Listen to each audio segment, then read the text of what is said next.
반갑습니다. 안녕하세요. 안녕하십니까. 한 주간 동안 평안하셨습니까? 아, 2주간 동안 평안하셨습니까? 반갑습니다. 여러분 한 주 이렇게 배려해 주셔서 제가 지난주에 캄보디아에 프놈펜에 갔다 왔습니다. 거기 계신 분들이 저한테 뭐라고 그랬냐면 목사님은 추위를 몰고 오는 사람이래요. 제가 지금 캄보디아에 갈 때마다 이상기온으로 이렇게 온도가 떨어지고 작년 12월에는 제가 갔을 때 캄보디아가 이렇게 한 14도 그랬어요. 그래서 뉴스에 이렇게 거리에서 주무시다가 이렇게 저체온증으로 돌아가시는 분도 그 양반들은 이제 집이 없는 분들이 좀 있어요. 그러니까 그냥 하루 노동하고 길바닥에서 대충 이렇게 해먹 같은 거 이렇게 하고서 주무시는 분들이 있는데 그걸 이렇게 돌아가시고 그랬었어요.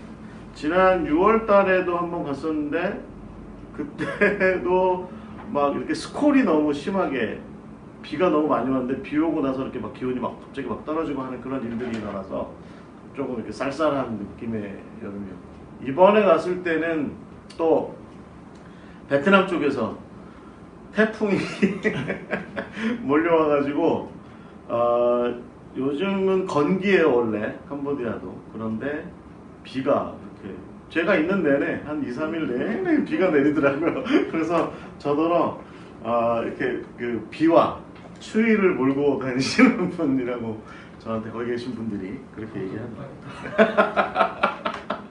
네. 감을 따가야 돼요. 네? 감을 따가. 지금 아무튼 감으로야 되는데 비가 필요할 때. 비가 막 이렇게 와가지고 네, 분위기가 그랬어요. 자, 그래서 저희가 이제 이번에 그 캄보디아에 간 이유 중에 하나는 저희 이 어린이 교재, 예수님이 말씀하신 이가 이제 이게 2권이거든요. 2권이 이제 번역이 되어서 거기 출판이 됐습니다. 그래서 이번에 거기 목회자들과 사역자들과 함께 어서 오세요. 이야기 나누고 또 이거 사역 소개하고 했습니다. 그래서 1권 할 때보다 굉장히 그 목사님들이 이제 조금 더 이렇게 적극적이게 되셔서 이 어린이 교재를 가지고 사역하는 것이 무슨 의미다라고 하는 것을 좀 많이 인식하게 되셔서 더 적극적으로 교육에 참여하시고 훈련 받으시고 했습니다. 한 분이 이제 저희들한테 캄보디아가 21개 주로 되어 있는데 다음번에 오시면 각 주를 다니면서 하자고 그래가지고 21주를 다니려면 저희가 거기서 살아야 될 것 같다. 뭐 이제 그런 얘기도 나눴고요. 이번에 좀 나눈 귀한 비전 중에 하나는 제가 지금 터치바이블 선교회 자체에서 이걸 요게벳 사역이라고 이렇게 좀 붙이려고 해요. 그러니까 뭐냐면 여러분 잘 아시죠? 그 아므람과 요게벳이라는 두 부부가 그 아기를 낳았는데 그 아기가 이제 바로가 죽이라고 명령을 했는데 죽이지 못하고 3개월 동안 집에 숨겨놨다가 이렇게 갈대 상자에다가 담아서 살려주었던 그 아이가 모세죠, 아들이. 근데 나중에 이제 어서오세요 목사님. 이집트 공주가 이 아기를 구출해내고 나서 그 아기를 유모가 필요해서 이제 할 때 그 요게벳한테 돌려주죠. 요게벳이 이제 잘 키우죠. 그래서 상상하기에는 요게벳이 아마 그래서 모세에게 히브리어로 된 신앙교육을 어렸을 때부터 잘 시킬 수 있었지 않을까라는 생각을 하는데, 지금 한국에 다문화 가정이 어린아이가 20명 태어나면 1명 정도가 다문화 가정이라고 많습니다. 근데 그 특히 어머니들이죠. 대부분이 이제 어머니들인데, 특히 이제 동남아 쪽에서 오신 어머니들이 자국어로 좀 성경을 가르치고 신앙을 좀 나누고 할 수 있는 그런 좀 자료가 필요하다라는 생각을 좀 갖게 되는데, 이렇게 이제 교재가 출판이 돼서 이런 걸 가지고 한국에 있는 캄보디아 어머니들이 이 책을 가지면 가정에서도, 혹은 뭐 교회에서 해주면 좋겠지만 가정에서도 얼마든지 이 교재를 가지고 자녀들과 좀 더불어 자국어로, 모국어로 신앙교육을 좀 나눌 수 있는 그런 길이 좀 열리지 않을까라는 생각을 좀 갖게 됐고요. 거기 캄보디아 목사님들께서 많이 동의를 좀 해주셨어요. 좋다, 참 좋은 일이다라고 생각하셨고, 거기 어떤 목사님 같은 경우는 동생분이 여기 한국에 그 다문화 가정으로 살고 계신데 자기 동생분한테 이 교재를 꼭 소개해 주겠다. 한국에 보내거나 아니면 본인이 한국에 오게 되면 이걸 좀 소개하겠다 그런 얘기를 하더라고요. 어떠세요? 한국에 이제 뭐 우리나라가 이제 뭐 그냥 우리끼리만 사는 나라가 아니에요. 여러 민족의 사람들이 와서 특히 가정을 이루고 살게 되는데 그 가정의 어머니가 제 생각에는 한국말보다는 이 모국어로 신앙을 좀 가르칠 수 있는 것도 좋겠다 하는 생각을 좀 가져볼게요. 어차피 한국에 살면 한국말이야 뭐 당연히 잘 배우게 될 테니까요. 제가 캐나다 살 때 한인교회에 좀 갔을 때 거기 한 어머니가 저한테 하신 말씀이 저는 아직도 기억하거든요.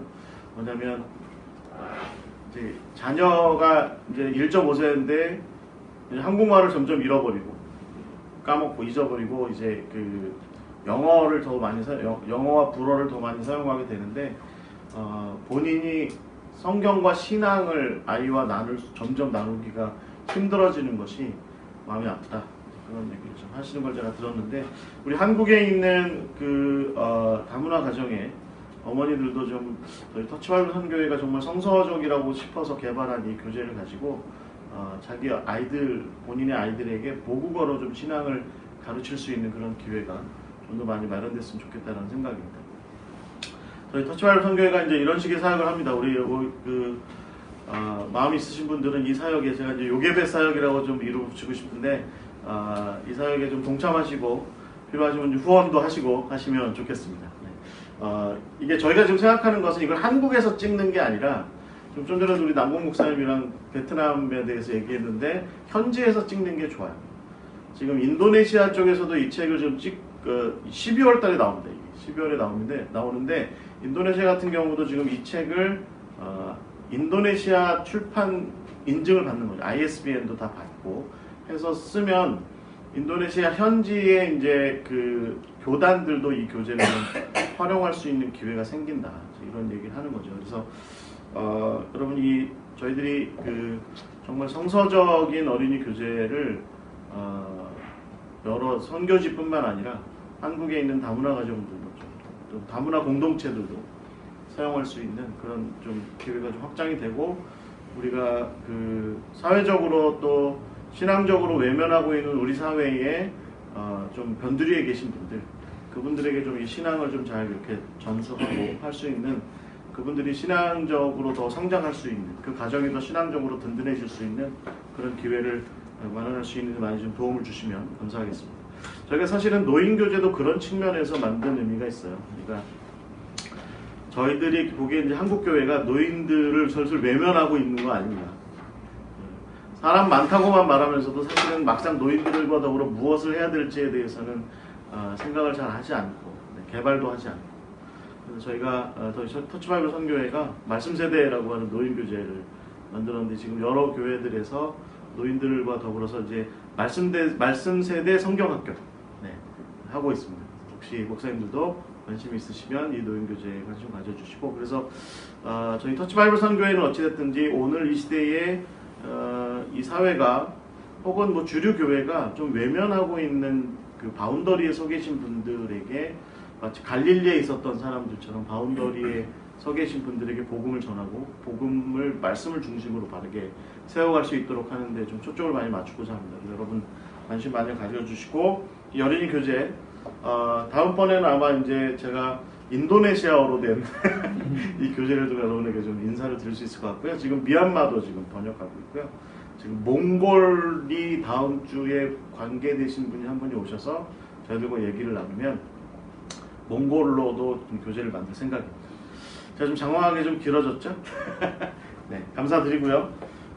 많이 기도해 주시면 또 후원해 주시면 감사하겠습니다. 잠깐 우리 기도하고 오늘 열심당원 시몬에 대한 이야기를 시작하겠습니다. 하나님 감사합니다. 오늘도 이제 예수님의 12제자들의 그 삶과 그 사역과 그 행보를 함께 배우고 나누고자 합니다. 이 시간 통해서 우리가 그저 이분들의 삶을 보고 사역을 보는 것이 아니라 우리 역시도 예수님의 제자로서 이들이 갔던 길, 그 십자가의 길을 올곧이 잘 따라갈 수 있도록 주님 인도하여 주시옵소서. 마음에 회개가 있게 하시고 또 결단이 있게 하시고 순종이 있게 하여 주시옵소서. 이제 시작합니다. 마치는 시간까지 성령께서 함께하여 주시옵소서. 예수 그리스도의 이름으로 기도하옵나이다. 아멘. 네. 오늘 이제 열심당원 시몬입니다. 시몬.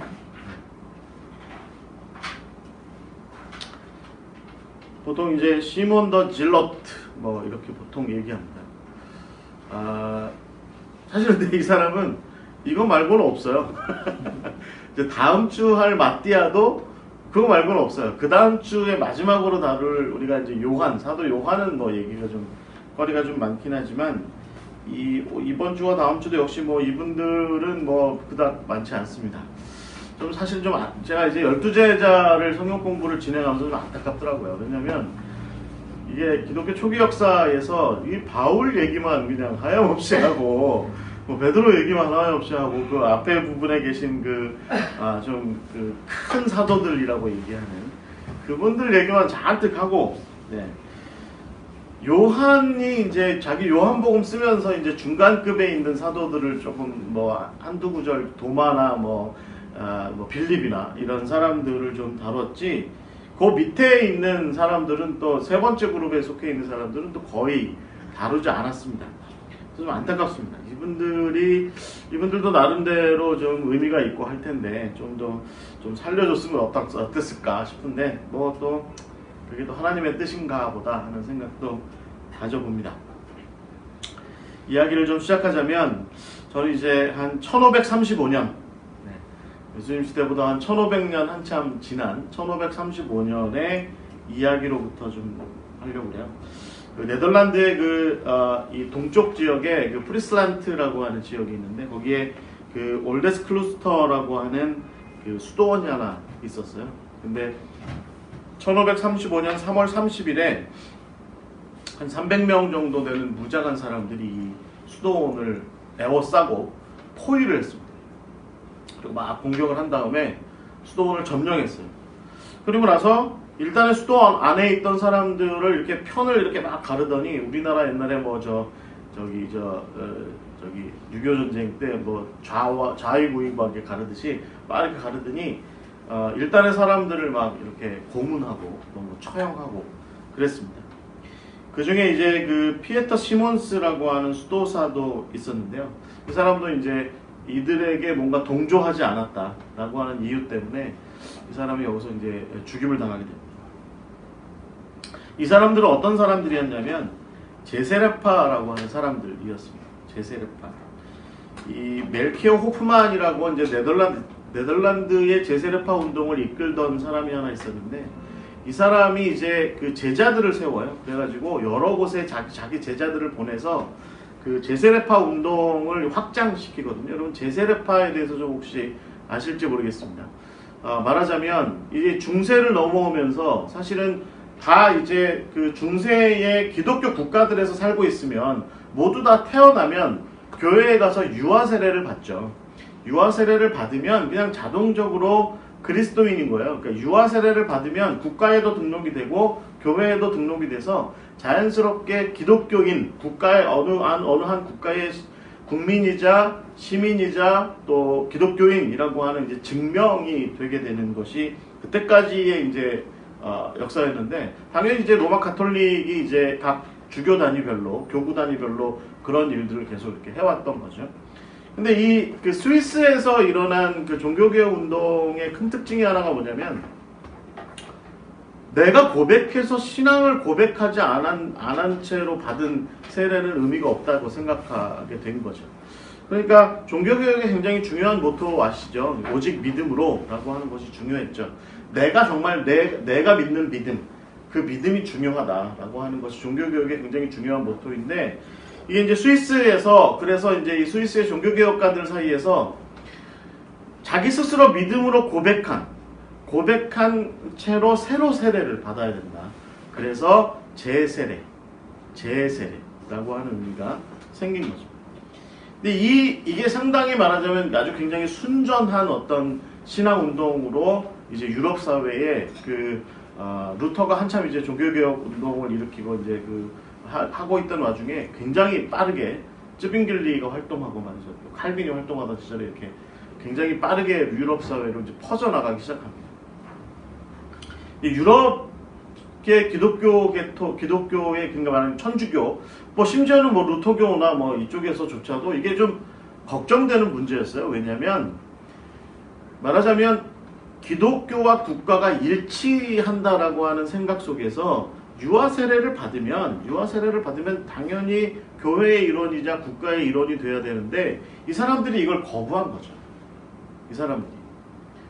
그건 중요하지 않고 내가 내 스스로 신앙을 고백해서 세례를 받고 그리고 내가 신앙 고백한 상태에서 스스로 성찬에 참여하는 게 이게 중요하다라고 얘기하기 시작하니까 유럽의 많은 기독교 국가들의 지도자들이나 특히 이제 로마 가톨릭 쪽은 뭐 난리가 난 거죠. 그래서 루터나 칼빈이나 이런 사람들의 종교개혁 운동보다도 훨씬 더 아주 위험스럽게 생각했던 것이 바로 이 제세례파 사람들이었습니다. 제가 캐나다에 살고 있을 때 그 제세례파 쪽에 메노나이트 교회에 좀 다닌 적이 있었는데 목사님이 저한테 끊임없이 얘기했었던 게 뭐냐면 세례 다시 받으라는 거였어요.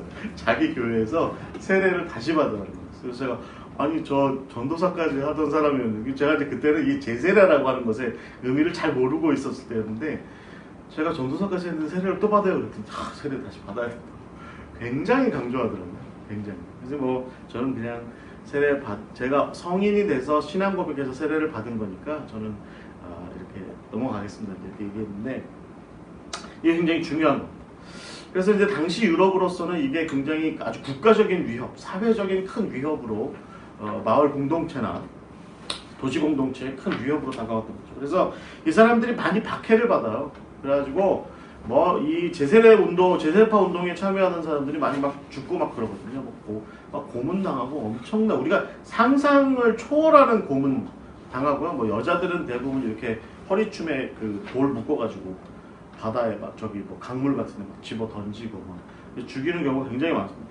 굉장히 많은 사람들이 제세례파의 신앙 고백에 따랐다는 이유 때문에 많이 죽게 되는데 그러다 보니까 이제 자연스럽게 제세례파 사람들 사이에 이렇게 좀 종말에 대한 생각이 종말에 대한 소망 우리가 이렇게 고난당하는데 이 고난을 최종적으로 이기고 우리가 옳았다라고 하는 것을 증명해 주실 메시아께서 다시 금방 오실 것이다 라는 종말적 신앙이 많이 드러나기 시작했습니다. 그래서 이 멜키어 호프만이 이제 네덜란드에서 제세례파로 사역하면서 이거를 많이 강조했거든요. 그리고 제자들을 여기저기 많이 보내면서 그런 것들을 많이 이 종말적 신앙을 많이 설파했어요.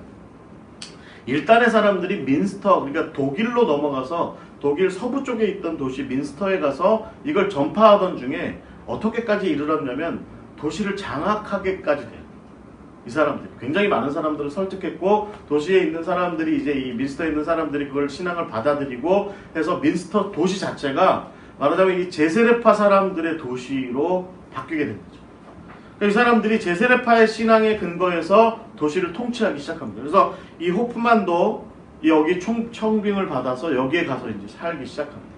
그래서 당대의 많은 그 제세례파 사람들이 생각하기를 와 거기가 우리의 안전한 처소가 되겠다라고 생각하고 거기에 가서 살다가 정말 그들이 얘기하는 것처럼 하나님의 나라가 도래하면 거기가 새 예루살렘이라고 얘기를 하니까 거기서 하나님 나라를 좀 만나보자 뭐 이런 생각을 하고 사람들이 막 이 제세례파 사람들이 모여들기 시작했고 제세례파 사람들이 민스터에 말하자면 좀 상부구조 지도층을 형성하기 시작했고 제세례파 신앙에 좀 약간 극단적인 모습들이 있는데 그런 극단적인 모습들 뭐 공동생활을 한다든지 뭐 이런 모습들을 따르지 않으면 가차없이 막 추방을 한다든지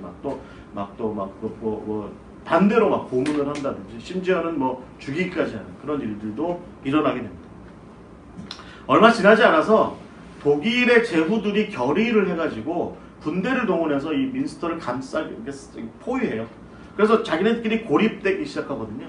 그러니까 점점 이제 쫓겨난 남자들 중에 쫓겨난 사람들도 많게 되고 또 죽임당한 사람들도 많게 되니까 제세례파 신앙을 따르지 않은 사람들이 많게 되니까 이 사람들이 이제 어떻게까지 하냐면 이게 자손을 좀 많이 키워야 된다고 남편 죽은 그 안악들 있잖아요. 여자들을 데려다가 막 이렇게 일부 다처제 도 막 만들기 시작하고 막 더 폭력적이고 포갑적인 그런 행태들을 민스터에서 많이 일으켜요. 그러니까 이런 일들이 이렇게 일어나면서 결국에는 다른 제세례파 사람들 사이에서 그게 옳으냐라고 하는 질문이 나오기 시작합니다. 그래서 1536년에 민스터는 진압이 돼요. 그래서 굉장히 많은 제세례파 사람들이 거기 있던 사람들이 또 다 막 죽고 그러죠. 그런 와중에 이제 이 우리 제세례파 그러니까 아나베프티즘이라고 하는 게 도대체 어떤 의미냐? 우리가 조금 극단적인 신앙을 좀 레디컬한 신앙을 갖고 있는 건 맞는데 과연 우리의 레디컬한 신앙을 폭력적인 어떤 모습으로 발전시키는 게 옳으냐라고 하는 그 질문이 제세례파들 사이에서 많이 나오게 되는데 그 질문을 던진 대표적인 사람이 누구냐면 네덜란드에 이제 새롭게 일어난 제세례파 운동의 지도자 중에 한 사람이었던 메노 시몬스라고 하는 사람이 있었어요. 이 사람이 이제 제세례파는 비폭력 그러니까 레디컬하게 아주 극단적이고 열정적인 신앙을 갖는 건 맞는데 성서적인 어떤 본질에 근거한 신앙을 추구하는 건 맞는데 그것을 비폭력의 방식으로 한다. 예수님도 비폭력이셨다. 이렇게 이제 신앙의 어떤 방정식을 만들어가기 시작한 거죠. 이 메노 시몬즈의 동생이 누구였냐면 제가 조금 전에 말씀드렸던 올데 클루스터의 그 죽임당한 수도사 피에터 시몬즈였어요. 그러니까 이 피에터 시몬즈의 형이 바로 이 메노 시몬스입니다. 그래서 메노 시몬스가 자기 동생이 자기 같은 제세례파 사람들의 폭력에 의해서 그렇게 희생당한 것을 보면서 레디컬한 신앙을 갖는 건 맞지만 레디컬한 신앙이 반드시 폭력적이어야 한다라고 하는 것은 이건 좀 생각해봐야 한다 라는 관점을 이제 드러냈고 오늘날 이제 우리가 알고 있는 그 제세례파 사람들 여러분 브루더호프라든지 또 아미쉬라든지 또 퀘이커도 일정 중에 일하고 또 대표적인 게 메노나이트죠. 메노나이트 혹시 여기 계신 분들 중에 잘 못 들어본 사람들인데? 라고 생각하실지 모르겠지만 이런 사람들 소위 이제 제세례파라고 얘기하는 오늘날에도 있는 그런 사람들의 대부분의 관점이 뭐냐면 우리는 좀 레디컬한 급진적인 신앙을 갖지만 그렇지만 우리는 그 방식을 폭력적으로 아주 이렇게 강압적으로 하지 않는다. 우리는 비폭력으로 한다. 그래서 한국에도 얼마 전에 이제 이 메노나이트가 들어왔어요. 들어와서 제가 거기 총무님 한번 뵌 적 있었는데, 네. 그래서 이제 요즘 우리나라 한참 이슈가 되는 그 병역 거부, 네. 그 중심에 그러니까 옛날에 우리나라 병역 거부 운동의 중심에는 누가 있었죠? 그 여호와의 증인이 있었는데 요즘은 좀 바뀌었어요. 그 메노나이트 쪽. 네. 이제 서구의 정통 교회들도 인정하는 기독교 교파 중에 하나인 메노나이트 쪽에서 이제 징집 거부를 합니다. 요즘 저는 나름대로는 긍정적이다 라고 좀 생각을 하고 있습니다. 그분들이 좀 고초를 겪는 건 좀 어렵겠지만 그리고 또 여러 가지 기독교 내부에서도 반대 왜 집총을 거부하냐 이렇게 이제 문제 제기하시는 분들도 있지만 자, 어찌됐든 이 메노 시몬즈가 이 태도를 바꾼 것이 사실은 이제 굉장히 중요하다라고 하는 거죠. 여러분 한번 생각해 보시죠. 우리가 어떤 극단적인 신앙이라고 하는 게 가끔은 좀 극단성을 가질 수도 있어요. 그리고 또 이게 제가 나중에도 얘기하겠지만 그 데비 플랫이 얘기하는 것처럼 신앙은 좀 레디컬해야 된다라고 얘기하는 또 호주의 그 마이클 프로스트 같은 목사님들이 얘기하는 것처럼 리지저스라고 얘기하는 것의 핵심도 좀 신앙이라고 하는 게 좀 레디컬할 필요가 있다라고 이제 이렇게 주장하시는 분들이 계신데 중요한 것은 이 레디컬하다라고 하는 것의 방향이 어디냐, 그 방향이 도대체 어디냐라고 하는 것이 사실은 중요한 것은 마치 레디컬한 것을 자기 중심적으로 풀어간다든지 아니면 세상의 어떤 세속적인 이데올로기를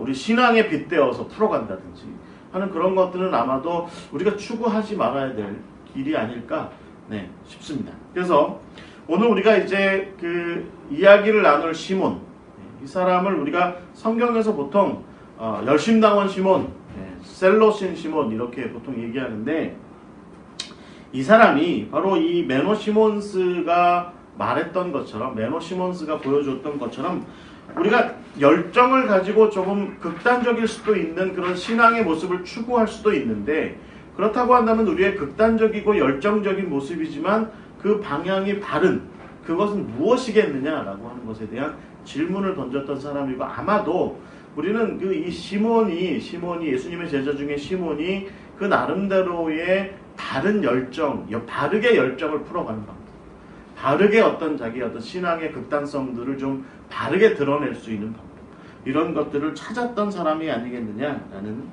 생각을 갖습니다. 먼저 좀 이야기하자면 예수님께서는 분명히 그렇게 말씀하셨어요. 칼을 쓰는 자 칼로 망할 것이다 라고 말씀하긴 하셨어요. 제자들한테 예수님께서 그렇게 말씀하시기도 하셨죠. 야, 이제 우리가 이제 본격적으로 예루살렘에서 뭔가를 좀 해야 돼. 그랬더니 제자들이 저희들에게 칼 2자루가 있는데 될까요? 그렇게 예수님께서 뭐라고 말씀하시냐면 그거면 충분해 이렇게 말씀하세요. 저는 그 장면이 너무 웃겨요. 솔직히 말하면 제자들이 얼마나 웃겼을까요? 예루살렘 점령하러 가자 뭐 이런 분위기인데 갑자기 예수님이 칼 2자루를 딱 보시더니 그거면 충분해 그러고 말씀하셨으니까 네, 참 재밌는 모습 중에 하나인 것 같습니다. 오늘 우리가 이제 다룰 시몬입니다. 시몬의 이제 그림 중에 여러 가지 모습이 있는데 이 성경을 뒤적거리고 있는 시몬의 모습이 있기도 하고 톱처럼 생긴 칼을 들고 있는 시몬이 있기도 해요. 그래서 오늘 우리가 좀 다룰 이 시몬입니다. 제자 목록에 끄트머리가 등장해요. 그 성경의 사복음서에 이제 요한복음을 빼고 공관복음서와 사도행전에 끄트머리에 항상 등장합니다. 마태복음과 마가복음에서는 가나나 사람이라고 이렇게 얘기합니다. 근데 이거 여러분 이 마태복음과 마가복음에 대한 일부 그 영어 버전의 성경을 보시면 젤롯이라고 표현되어 있습니다. 가나나라고 표현 안 돼 있고 젤롯이라고 표현되어 있습니다. 근데 이제 누가복음과 사도행전은 약간 이제 표현이 다른데 우리식으로 표현하자면 셀롯인, 질롯이죠. 셀롯인이라고 표현되어 있습니다. 이 사람이 이제 이 가나나 사람이라고 이야기하는 표현은 좀 우리가 좀 진득이 볼 필요가 있어요. 제롬 같은 사람은 그러니까 베들레헴의 그 불가타 성경을 번역한 제롬 같은 사람은 이 가나나 출신이라고 하는 것을 가나 출신이다 라고 이렇게 얘기를 해요. 네. 아프리카 가나 말고요. 네. 어디 가나? 갈릴리의 가나 출신이다. 누가 가나 출신이죠 또? 나다나엘, 그러니까 바돌로메가 가나 출신이죠. 이 그 가나 출신이다라고 이렇게 얘기를 하는데 사실은 정확한 해석은 뭐냐면 이 가나나는 카나이라고 하는 말에서 히브리어 중에 카나이라고 하는 말에서 왔다는 거죠. 이 카나이가 열정적인, 질투하는, 열심히 있는 뭐 이런 뜻이에요. 그러니까 질러스하다 이제 이런 표현인데.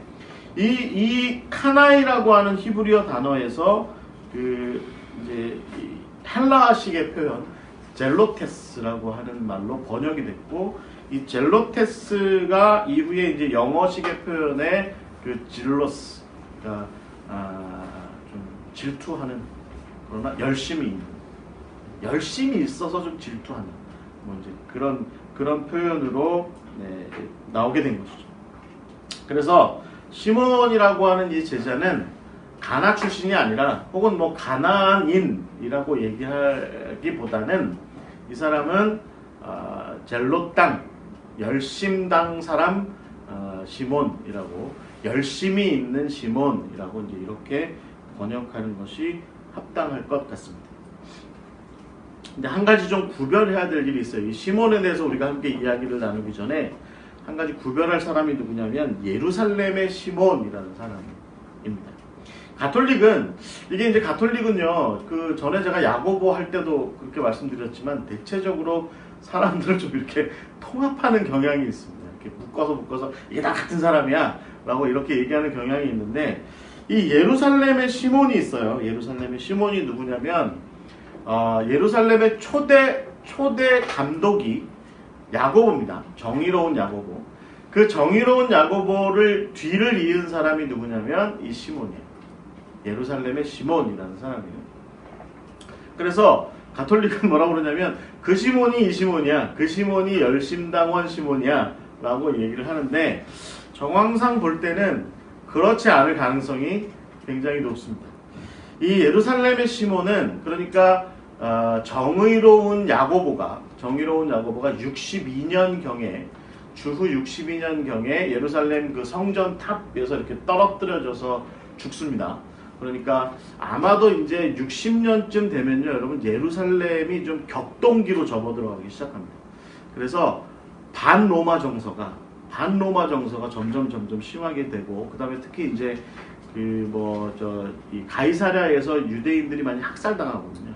그런 일들이 발생하고 말이죠. 뭐 여기저기에서 이제 반유대적 정서가 로마 제국 내에서 많이 일어나고 하면서 이 유대인들이 그런 위기의식을 점차 많이 느끼기 시작했고, 예루살렘에서 결국에는 이제 이런 문제가 이제 갈등이 첨예화되기 시작하는 와중에 기독교, 그러니까 말하자면 나사렛 예수를 추종하는 무리들, 이 사람들이 대체적으로는 이 정의로운 야고보의 그 지도하에서는 성전에 있던 바리새인들과 특히 나름대로 좀 이렇게 가까운 관계를 유지했기 때문에 어느 정도 안전할 수 있었는데, 점점 예루살렘이 반로마적인 정서가 이게 복잡해지고, 그러면서 예루살렘 안에 있던 그 지도층들 중에 상당히 많은 사람들이 특히 성전을 중심으로 한 지도자, 그러니까 사두개파 쪽이겠죠, 대체적으로 제사장 그룹들, 이 사람들이 점점 득세하기 시작하면서 이 예수님을 믿는 초대교회 예루살렘 교회하고는 척을 지기 시작합니다. 점점. 그래서 정의로운 야고보가 이때 이제 순교하게 되죠. 순교하고 나서 유세비우스의 기록에 의하면 이제 여기저기에 있었던 예수님의 제자들과 그 다음에 이제 예수님과 관계가 있었던 사람들이 예루살렘으로 와요. 회의를 해.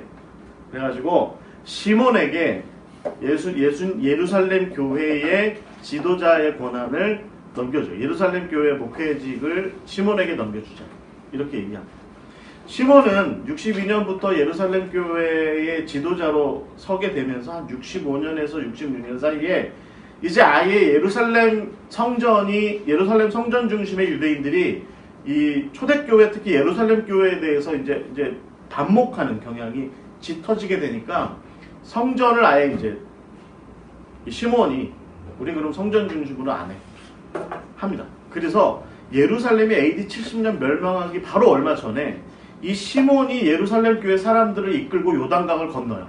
그래서 데가볼리로 가요. 그래서 펠라라고 하는 데가볼리의 도시 중에 하나에 가서 정착합니다. 그리고서 예루살렘이 티투스 장군에 의해서 멸망하는 꼴을 다 봐요. 그리고 다시 예루살렘으로 돌아옵니다. 그리고 나서 이 사람은 적어도 한 107년에서 120년 사이까지 예루살렘 교회의 지도자로 있었어요. 지도자. 근데 여러분이 이 황금전설이라는 책이 있어요. 이게 가톨릭 쪽의 책이에요. 이거는 이제 야코푸스라고 하는 사람이 쓴 책인데 1100년쯤에 기독교 그때 당시에 이제 초기 성인들, 말하자면 카톨릭식의 우리로 치면 뭐 아주 초기 교부들이나 그런 사람들, 제자들까지 포함된 그 사람들의 기록을 정리한 책인데, 이 책에서 이 예루살렘의 시몬에 대해서 뭐라고 얘기하냐면, 이 사람이 예수님께서 십자가에 처형당하실 때 거기 있었던 마리아라고 하는 여자의 말하자면 아들이다. 말하자면 글로바의 아들이다. 초대교회는 이 글로바가 알페오와 동일 인물이다라고 보통 얘기해요. 지난주에 작은 야고보에 대해서 얘기할 때 말씀드렸죠. 그러니까 전반적으로 그래서 어떻게 묶냐면, 이 황금전설은 뭐라고 얘기하냐면, 이 유다, 그러니까 이 누구예요? 시몬, 유다, 야고보 세 명이 다 형제였다 라고 또 묶어요. 네, 묶습니다. 거기까지는 뭐 제가 얘기는 못하겠고, 네, 어찌됐든 이 사람은 대체적으로는 이 집안 사람이다 라고 보통 이야기하기도 합니다. 그래서 가톨릭의 다른 전승에서는 이 사람이, 그러니까 이제 알페오가 예수님의 육신의 아버지 요셉과 형제지간이라고 한다면 아마도 예수님과 이 시몬이 사촌지간이었을 것이다. 뭐 이렇게까지도 얘기하는 것이죠. 어찌됐든 이 사람은요, 그러니까 좀 다른 사람인 거죠. 다른 사람이라고 봐야 되는 거죠. 좀 젊은 사람이었을 거라고 좀 보는 게 맞을 거고요. 예수님의 제자 중에 열심당원 시몬하고는 좀 다른 사람이라고 보는 게 맞을 것이다. 그래서 이 예루살렘의 시몬이 왜냐면 주후 100년을 넘겨서 좀 차이는 있지만 뭐 티베리우스나 아니면 퀸투스라고 하는 그때 당시에 이제 로마 총독에 의해서 트라이아누스 황제 시절에 순교했다라고 본다면 이 사람은 열심당원 시몬하고는 좀 다른 사람으로 보는 것이 합당할 것이다. 여러분도 혹시 나중에 이 시몬이 혹시 예루살렘의 시몬 아니냐 이렇게 얘기하면 작은 야고보가 정의로운 야고보가 아니듯이 이 사람도 예루살렘의 시몬은 아닐 것이다 라고 이렇게 말씀하시면 될 것 같습니다. 그럼 이제 이 열심당원 시몬의 정체는 누구냐라고 봤을 때 사실은 제가 서두에 말씀드린 것처럼 이 열심당원 시몬이다. 그러니까 셀로신 시몬 혹은 가나나인 시몬, 카나인 시몬 이렇게 이야기하는 것 외에 어떤 종족도 이 사람에게서 사실은 찾아낼 수 없다라고 하는 것이죠. 그래서 우리가 오늘 사실은 좀 집중하고자 하는 이야기의 핵심은 열심당이라고 하는 것을 한번 좀 먼저 좀 살펴보려고 합니다. 민수기 25장에 보시면요, 그 아론의 손자 비느하스가 이스라엘 백성들이 이렇게 그 모압의 여인들이나 미디안의 여인들과 이렇게 간음하는 그 모습을 봐요. 그러니까 이제 이 그 하나님의 회막 앞에 비느하스가 이렇게 서 있는데 어떤 남자가 미디안 여자 하나를 데리고 여기 가는 거죠. 그리고서 그 앞으로 이렇게 지나가지고 자기 그 장막 안으로 들어가는 걸 본 거예요.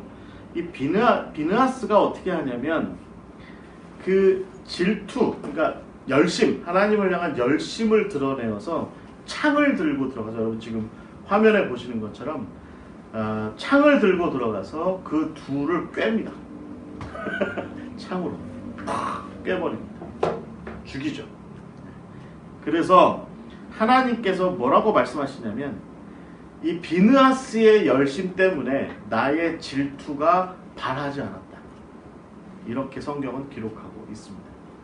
그래서 여러분 이 비느하스의 이 열심, 말하자면 zeal이라고 얘기하는 이 영어 표현의 G-E-A-L, 그 Z-E-A-L은 열심 혹은 뭐 질투 이렇게 얘기하죠. 보통 열심이라고 이렇게 표현하는 것이 더 맞을 것 같아요. 이 비느하스의 열심이 그래서 이후에 이스라엘 백성들에게 굉장히 어떤 좋은 표본 같은 모습이 돼요. 이해되시죠? 그러니까 내가 열심을 내지 않으면 하나님의 질투하시는 모습이 일어나서 내가 질러스 하지 않으면 하나님께서 더욱 큰 그 당신의 질투로 당신의 열심으로 이 모든 상황을 끝내버릴 수도 있다. 그러면 그것은 큰 진노요, 큰 화고, 큰 벌일 수도 있다. 라는 생각 때문에 이스라엘 백성들이 하나님의 진노 어린, 질투 어린 그 열심이 드러나기 전에 내가 먼저 그것을 행한다. 이게 이제 이 이스라엘 백성들의 열심 이렇게 얘기하는 거죠. 그래서 이 질투하는 하나님을 대신해서 여호와를 향한 열심을 실현한 비느하스의 모습이 이후에 이스라엘 백성들 사이에서 잘 드러나죠. 그래서 이 제2성전기, 그러니까 그 바벨론 포로에서 돌아온 이후에 제2성전기 시대의 이스라엘 백성들 사이에서 이 비느하스의 모습이 굉장히 존중됩니다.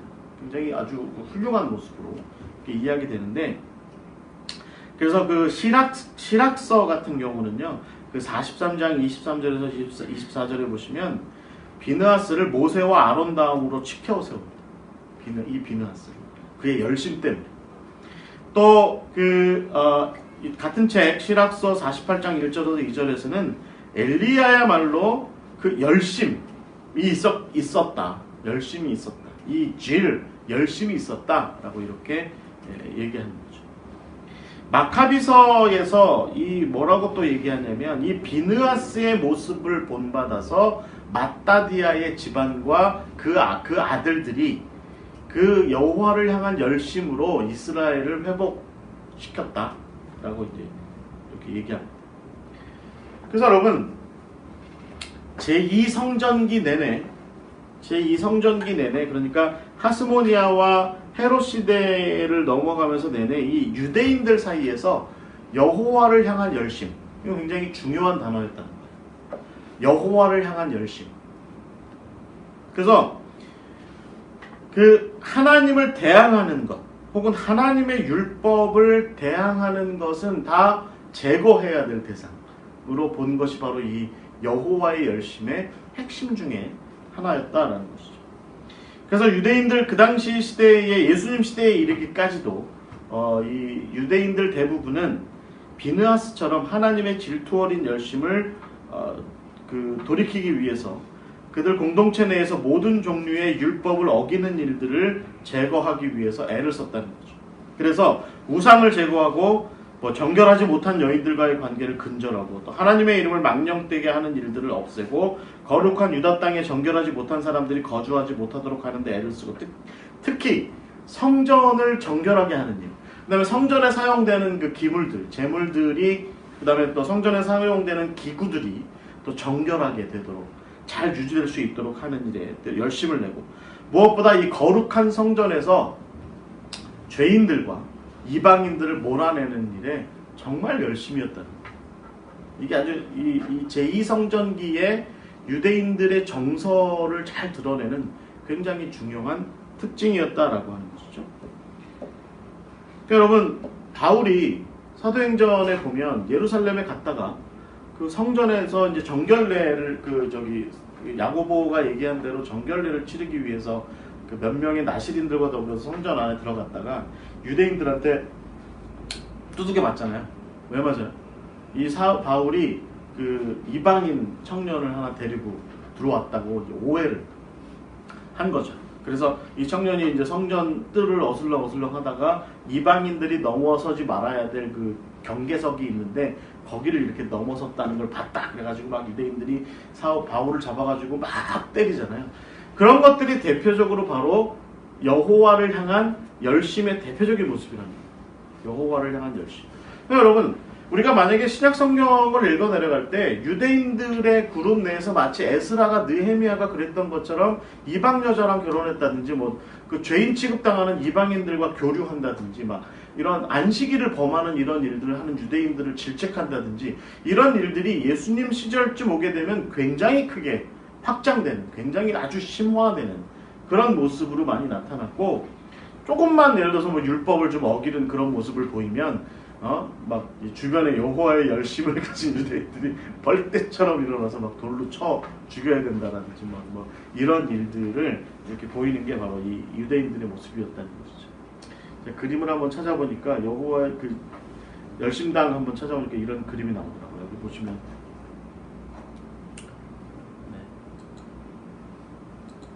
여기 보시면 이 양반들이 아시면 로만스 고홈 우리 옛날에 양키 고홈 했던 것 같은 그런 모습이고, 우리는 시저를 반대한다. 막 몽둥이 들고 칼 들고 막 이렇게 있는. 방망이도 들었네. 네? 방망이도 들었어. 네, 방망이.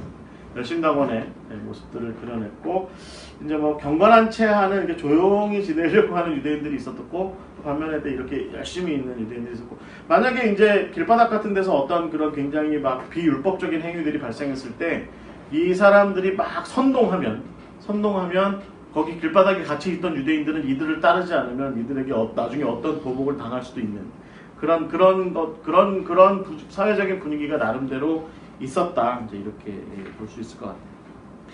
중요한 것은 이 유대인들의 열심의 문제가 제2성전기 때 국제 정치적인 상황과 더불어서 혹은 국내 정치적인 상황과 더불어서 급속도로 이렇게 명분을 많이, 말하자면 우리가 좀 이런 식의 열심을 내야 돼 라고 얘기하는 것에 명분을 많이 쌓았다는 것. 대표적으로 그 셀루코스의 안티오쿠스 4세 에피파네스가 예루살렘 성전에 그 돼지 우리를 만들어 놓고 그 성전 제단에다가 돼지를 바치고 말이죠.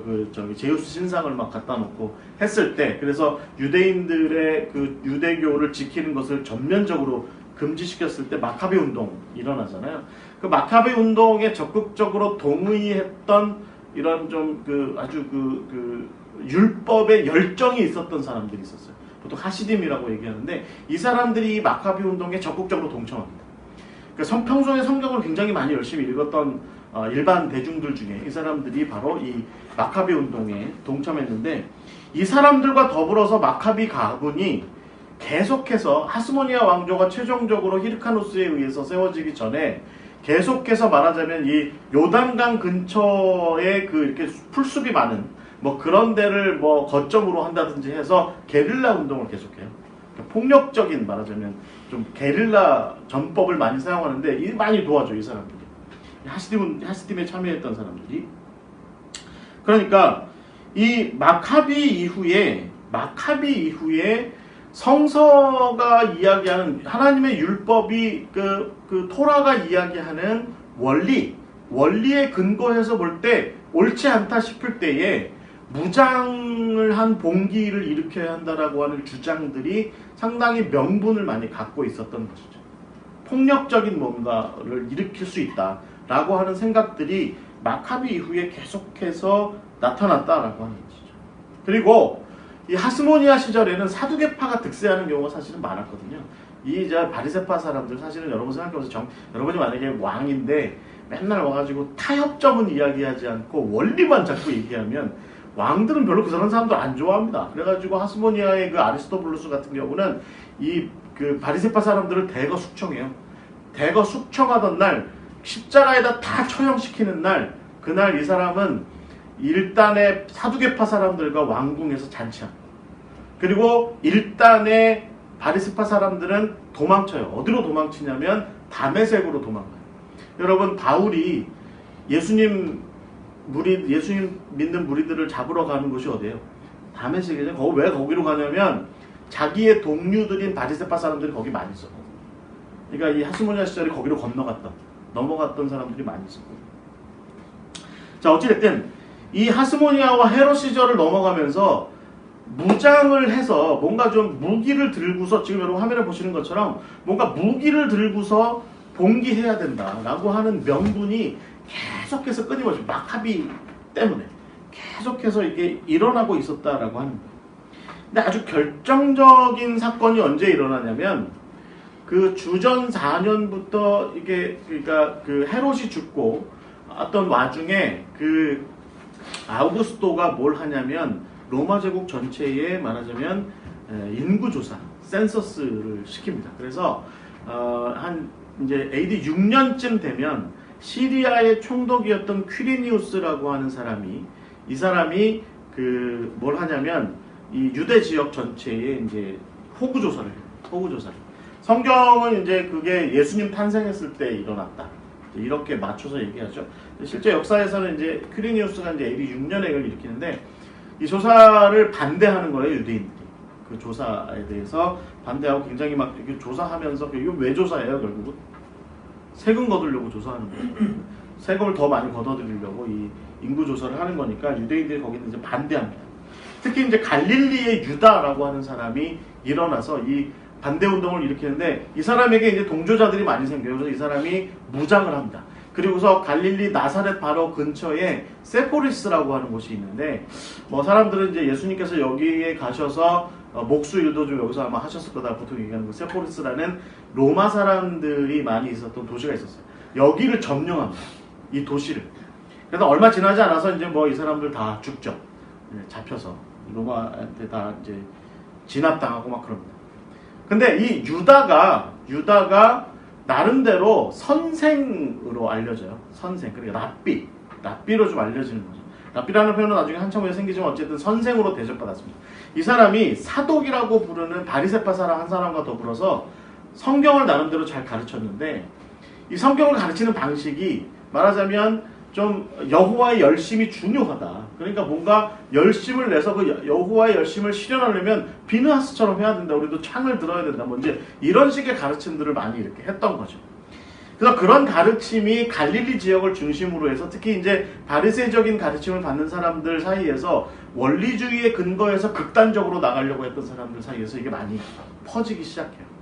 그런데 문제는 뭐냐면 요세푸스의 기록 같은 거를 가만히 보면 이 사람들이 그렇다고 해서 우리가 소위 알고 있는 젤롯이라고 하는 당을 만들진 않았다는 거예요. 거기까지는 이어지지는 않았다는 거죠. 어떤 일까지는 일어나냐면 그러니까 한 44년경에 그러니까 예수님께서 한 AD 30년경쯤에 돌아가셨다고 치고 예루살렘 교회가 한참 정비가 되고 뭐 그 다음에 안디옥 교회가 세워지는 그 와중에 한 30년에서 40년쯤 어간이라고 한다면 요때쯤에 헤롯 아그리파 1세가 통치하던 시절 즈음에 시칼이라고 하는 운동이 일어나. 이게 이 앞에서 제가 말씀드린 갈릴리의 유다의 아들들이 중심으로 해서 일어나는데, 이 사람들이 주로 뭘 하냐면 고관 대작들, 로마 관원들, 로마의 뭐 예를 들어서 뭐 군인들, 이런 사람들을 습격한다든지 이렇게 납치한다든지 이런 일들을 많이 한 거예요. 이런 사람들은 이제 시카리라고 이제 불렀는데, 아직은 젤롯이라고 하는 표현은 등장하지 않았던 시절에 이런 사람들의 운동이 이렇게 일어나기 시작한 거죠. 그래서 40년경 50년을 넘어가면서 이런 사람들이 로마를 한 거에서 혹은 친로마파 사람들에게 저항하듯이 하는 그런 운동들이 일어났고, 그 사람들은 계속해서 아마 유다나 사독의 가르침을 계속해서 아마 이렇게 중심으로 해서 이런 운동들을 산발적으로는 많이 일으켰을 것이다. 산발적으로는. 그렇게 보는 거죠. 진짜 이제 열심당이라고 하는 말이 등장했던 건 언제냐면, 주후 60년 중반에 갈릴리 유다의 손자 중에 무나헴이라고 하는 사람이 있는데, 이 사람이 나중에 마사다를 중심으로 해서 무장 봉기를 일으킵니다. 이때쯤 되면 무장 세력들이 유대인들 사이에서 꽤 많이 일어나는데, 그들 중에 누구를 젤롯이라고 이렇게 열심당이라고 이렇게 부른 적은 없어요. 그런데 이들 중에 이 무나헴과 무나헴의 일파가 무나헴을 호위한다는 명분으로 성전으로 들어올 때조차도 칼을 차고 이렇게 들어온 거죠. 그래서 칼찬 채로 열심히 있는 사람, 저 칼찬 열심히 있는 사람이라고 표현한 것에서 젤롯이라고 하는 말이 등장했고, 나중에 이제 이 젤롯이라고 불리는 사람들을 중심으로 나머지 무장 세력들이 이렇게 규합이 돼요. 그래서 이게 이제 나중에 특히 이제 제사장 그룹들이 이 젤롯 땅에 많이 이렇게 들어오게 됩니다. 그래서 나중에 로마와의 이제 대전쟁이 발생했을 때 중심적인 역할을 하는 사람들이 이 열심당인 거죠. 이렇게 본다면 제가 많은 얘기를 했네. 마사다입니다, 여러분. 마사다. 여기 한번 나중에 올라가 보시면 아주 경치가 좋습니다. 한눈에 봐도 야, 이건 요새다. 이건 요새다. 야, 어떻게, 제가 제일 궁금한 건 헤롯은 여기를 어떻게 올라갔을까? 헤롯이 지금 궁전이 여기 남아있거든요. 목욕탕도 있어요. 목욕탕도 있는데 헤롯이 여기를 도대체 어떻게 올라갔을까? 분명히 가마 타고 올라갔을 텐데. 궁금하더라고요. 자, 하여튼 이 열심당, 우리가 나중에 이제 결국은 성경이, 우리가 아까 여러분 마태, 마가, 누가와 사도행전에 걸쳐서 예수님의 제자 목록에 가나나인 혹은 셀롯인이라고 이렇게 돼 있는 그 명칭은, 결국에는 이게 나중에 복음서가 실질적으로 집필이 되고 편집이 되던 시절, 60년 이후에 실제로 그 열심당원들이 활동하던 시절 즈음 됐을 때, 이 시몬이 말이야, 지금 열심당원이라고 얘기하는 이 사람들과 비슷한 계열의 사람이야 라고 이렇게 이해를 돕기 위해서 아마 이렇게 붙여진 그런 이름이라고 보는 게 맞을 것 같아요. 마치 이제 뭐 이런 거죠.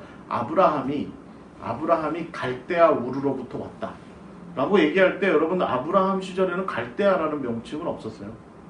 그걸 아셔야 돼요. 그러니까 한 기원전 19세기, 20세기에는 갈대아라는 명칭은 없었습니다. 갈대아라는 명칭은 한 주전 한 600년, 700년쯤에 실제로 아람 사람들의 일부가 즉 갈대아라고 부르는 쪽에 가서 거주해서 살기 시작하면서, 그 느부갓네살의 조상, 나보폴라살의 조상, 이 사람들이 거기서 살기 시작할 때 갈대아 사람들이라고 하는 말이 붙은 거지, 그러니까 아브라함 시절에 갈대아라는 명칭은 없었습니다. 그러니까 우르는 있었죠. 우르는 있었는데 갈대아는 없었는데, 나중에 이제 이 구약 성경을 편집하는 사람들이 독자들에게 좀 이해를 돕기 위해서 우르인데 지금 너희들이 갈대아라고 얘기하는 거기야. 거기에서 이 아브라함이 왔어. 이렇게 이야기하는 것과 비슷한 방식으로 이 시몬이 너희들이 아는 것처럼 베드로도 시몬이잖아. 근데 이 시몬은 다른 시몬이야. 예수님의 동생 중에도 시몬이 있었는데 그 사람하고도 다르고 또 알페오의 아들들 중에 시몬이 있었는데 그 사람하고도 다른 시몬인데 이 사람이 어떤 시몬이냐면 너희들이 열심당이라고 말하는 사람들과 이 계열이 비슷했던 그 사람 시몬이야. 이렇게 얘기하는 거죠. 한 가지 우리가 추측할 수 있는 건 뭐냐면 이 주후 44년 이후에 시칼이라고 하는 사람들이 본격적으로 등장해서 이렇게 이제 테러를 하고 말이죠.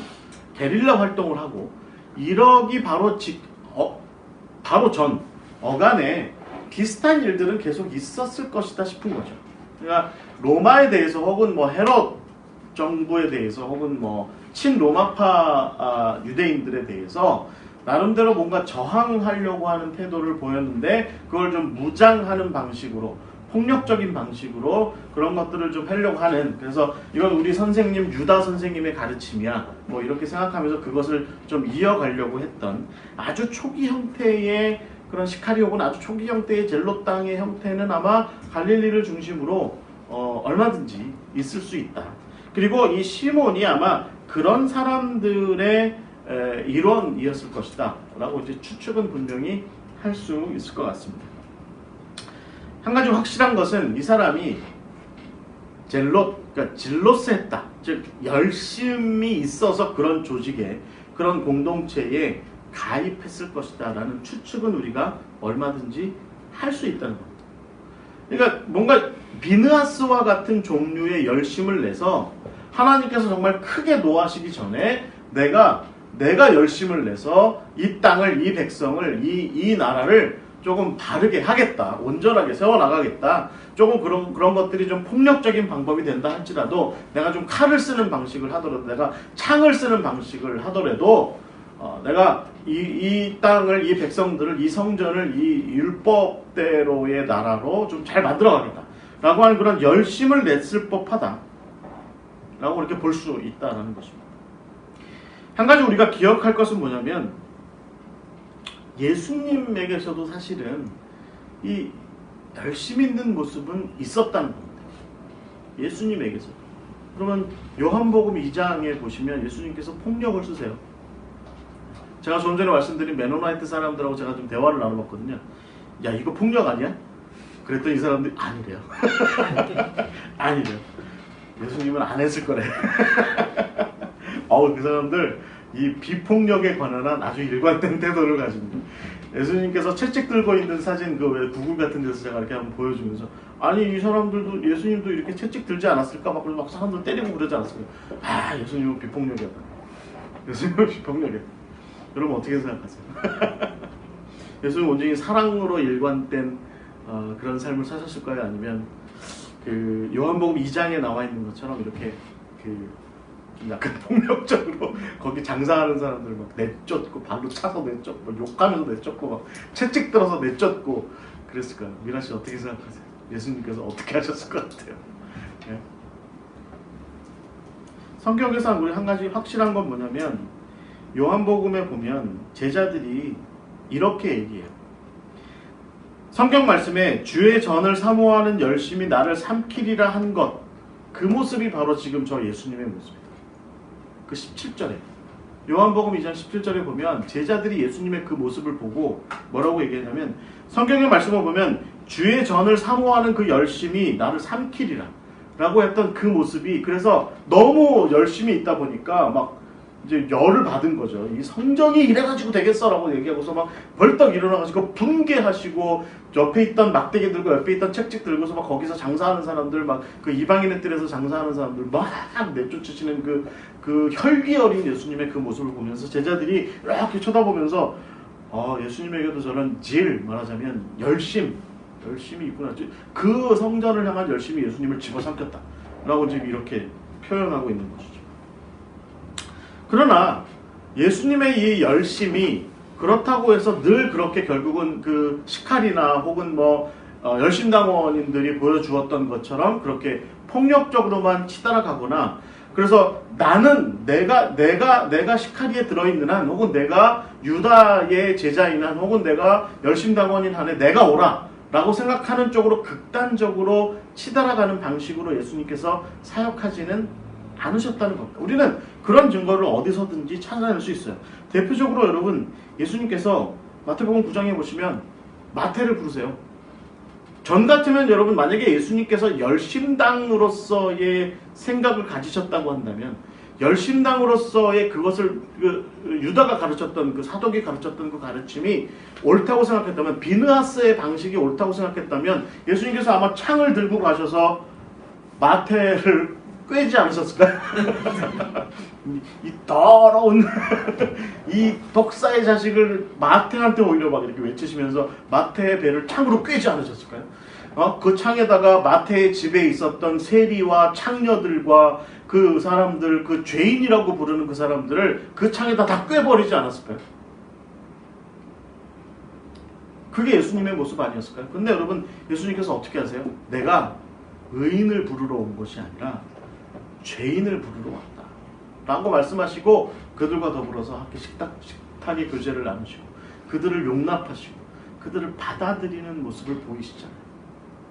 그런 것들에 더 관용에 관련된, 관용과 수용하는 것에 관련된 열정을 더 보이신 분이 바로 예수님이시다라는 것이죠.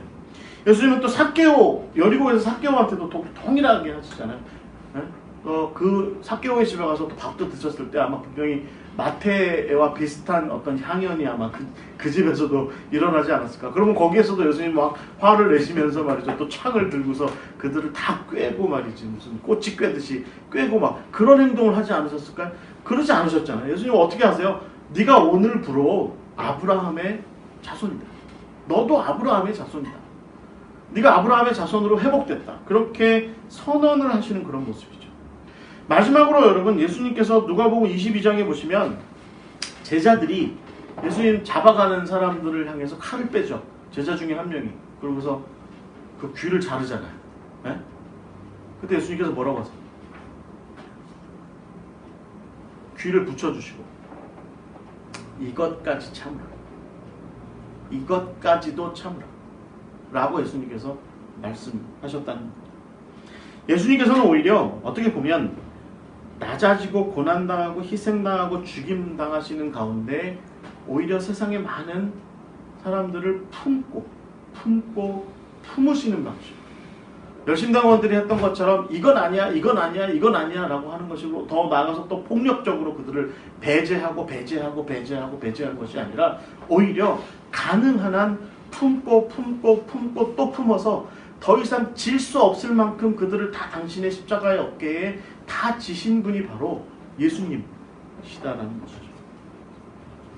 저는 이 누가복음 22장의 이야기를 좀 관심 있게 좀 지켜봐야 될 것 같아요. 사실은 이 누가복음 22장과 마태복음 26장과 요한복음 18장에 공동으로 등장하는 게 뭐냐면 제자 중에 하나가 칼을 뺐다는 겁니다. 그래가지고 그 말고라는 사람의 귀를 잘랐다는 거예요. 여기 목사님도 또 집에 가시면 주부 역할 하시잖아요. 칼 쓰신 지 꽤 오래됐죠, 목사님? 저요? 가정주부셨으니까. 아니, 그렇죠.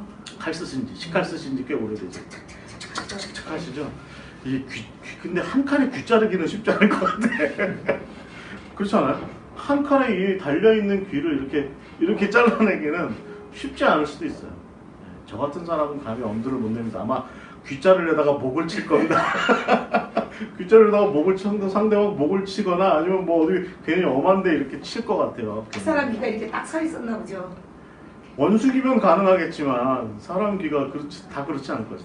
이게 한번 샥, 우리 김선아 씨는 어떠세요? 샥 한 번에 자른다는 게 쉽지 않을 것 같아요. 쉽지 않을 것 같아요. 이게 칼질을 좀 하는 사람인 거예요. 근데 여러분, 제가 이제 주석을 가만히 확인차, 원래는 알고 있었지만 주석을 가만히 뒤져보니까 공통적으로 하는 얘기가 뭐냐면 이거 베드로라는 거예요. 이건 베드로라는 거예요. 그러니까 뭐 추측은 가능해요. 왜냐면 예수님께서 겟세마네 안쪽으로 들어가실 때 3명의 제자만 데리고 들어가시잖아요. 핵심 그룹의 제자들만 데리고 베드로가 이제 거기 들어갔는데, 거기에서 예수님이 체포되셨으면 아마 베드로가 거기 있었으니까 칼을 빼가지고 말고의 귀를 잘랐을 것이다. 그리고 베드로가 평소에 이제 아마 좀 이게 그칼 연습을 좀 많이 한 모양이죠. 근데 이렇게 상상해 볼 수도 있을 것 같아요. 시몬일 수도 있다. 열심당원 시몬일 수도 있다. 이거가 이 사람.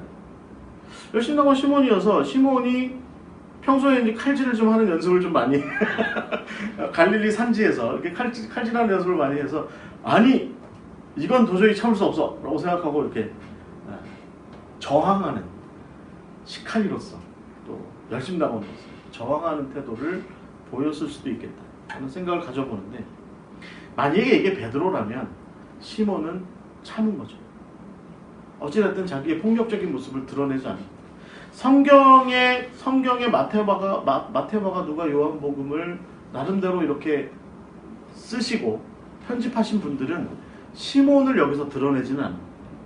그들이 이구동성으로 이가 가나나인이며 이가 카나이고 이 사람이 젤롯 땅이야. 이 사람이 폭력으로 하나님의 나라를 세워가야 한다고 생각했던 사람 중에 일원이야.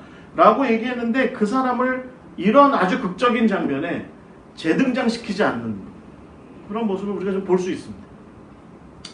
어찌됐든 이후의 시몬의 모습을 우리는 회심한 모습으로 봐도 괜찮을 것 같아요. 왜냐하면 사도행전에 예수님께서 승천하신 후에 제자 목록이 다시 정리됐을 때 마띠아가 이제 이렇게 들어가기 전에 목록을 다시 정리했을 때 거기에도 셀로신 시몬, 그러니까 이 사람은 열심당원이었던 시몬인데 제자 그룹에 여전히 우리와 함께 있었던 사람이, 이 사람이 우리와 같이 결국은 예수님의 처형당하신 꼴을 다 보았고 부활하신 것도 보았고 승천하신 것도 보았고 예수님의 마지막 가르침도 다 들었고 다락방에 우리와 함께 있었던 그 사람, 이 사람 시몬이야 라고 이렇게 이야기하고 있다는 거죠. 한 가지 확실한 것은 예수님께서 매우 당대의 여러 종파들 사이에서 당신만의 독특한 어떤 하나님의 나라의 방식, 당신만의 독특한 메시아됨을 꾸려가실 때 다른 제자들도 다 마찬가지지만 시몬 역시도 젤롯 땅으로서, 그러니까 열심당으로서 아니면 시카리로서 그런 생각에 치우쳐 있기보다 예수님의 제자로 변화된 모습을 우리가 다 이렇게 추측하고 유추해 볼 수 있을 것 같다. 단지 그 사람에게 이가 원래 젤롯 땅인데 이 사람이 예수님의 제자야, 이렇게 얘기하는 그 구절에서 우리가 충분히 그렇게 유추해 볼 수 있다라고 하는 것이죠. 예수님께서 이루시는 다섯 번째 길, 예수님께서 분명히 말씀하십니다. 나는 사두개파의 길도 가지 않을 것이고 나는 바리새파의 길도 가지 않을 것이며 나는 에세나나 쿰난의 길도 가지 않을 것이고 나는 더군다나 열심당의 길도 가지 않을 거야. 나는 오로지 하나님께서 말씀하신 그 십자가의 길만, 그 길만 갈 거야 라고 말씀하셨을 때 이 제자들은 적어도 그 길을 온전히 따른 사람들로 본다면 우리가 이 시몬이 결국은 그의 열심 있는 방식을 전격적으로 새로운 형태의 열심으로 전환한 사람으로 보아도 무방할 것 같다라는 생각입니다. 자, 좀 한 가지 흥미로운 이야기를 말씀드리자면 한 150년, 그러니까 주후 150년에서 190년 사이쯤에 그 아기 복음이라는 게 있어요. 인펀시 가스펠이라고 보통 얘기해요. 예수님의 어린 시절이 기록되어 있는 책인데 이제 시리아어로 되어 있습니다. 시리아어 사본으로 되어 있는데 이 아랍어로도 있어요. 근데 여기에 이제 예수님께서 이제 이게 좀 뭐 위견이죠. 근데 뭐 포함되지 않고 성경에 포함되지 않은 거죠. 너무 이제 좀 과도한 이야기가 많이 있어서 여기에 이 시몬이 등장해요. 이 아기 때 예수. 그러니까 이제 이 시몬이 어디 들판에 나갔다가 이 둥지가 이렇게 있는 걸 보고서 거기 알이 있는 걸 보고서 그 알을 이렇게 잡으려다가 그게 뱀의 둥지였던 거예요. 그 뱀의 둥지 알을 건드립니다. 그래서 뱀이 와서 물어요. 독사가 와서 물어요. 그래서 이제 얘가 이제 쓰러진 거죠. 그 친구 같이 갔던 친구들이 이제 친척들과 동네 사람들한테 알리니까 이 아이를 이제 데리고 이제 동네로 왔는데 그 동네에 예수님의 가족이 있었던 거예요. 그런데 그때 예수님께서 동네 아이들과 무슨 놀이를 하고 계셨는데 뭐냐면 왕놀이를 하고 계셨어요.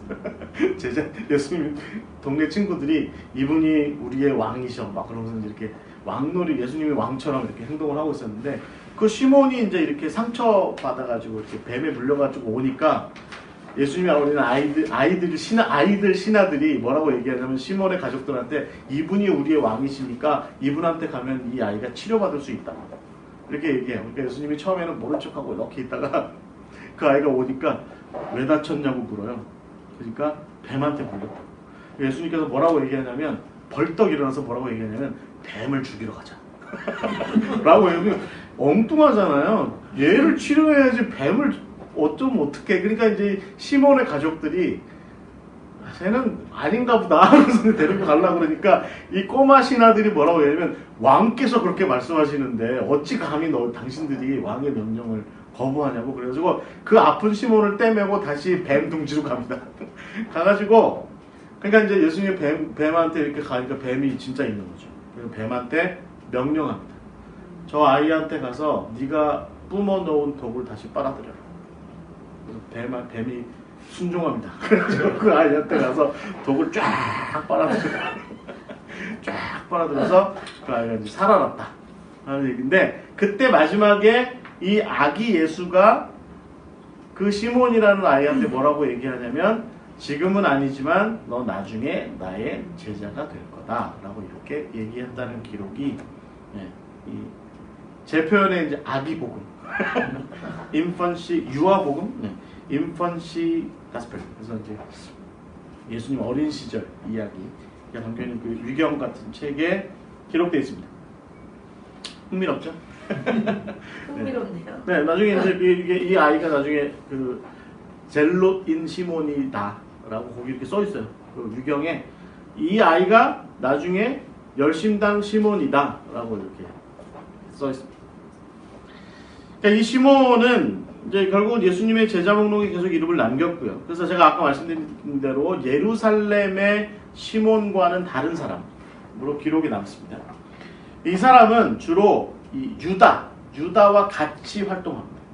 유다 다데오하고 같이 활동하는데 작은 야고보, 유다 다데오 그다음에 이 시몬이 다 같은 형제다 이렇게 이런 생각도 있고 그다음에 하여튼 이 도마하고 같이 활동 많이 하죠. 활동을 많이 하다가 나중에 이 사람은 이 시몬은 홀로 이집트에 가서 복음을 전합니다.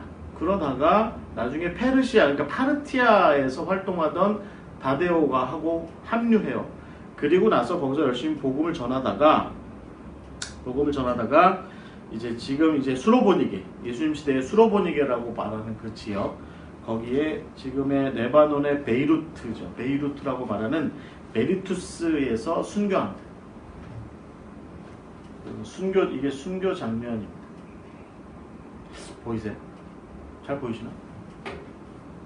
톱으로 몸을 이렇게 가랑이부터 이렇게 반을 썰어서 죽이죠. 이 시몬의 무덤은 유다의 무덤과 같이 되어 있습니다.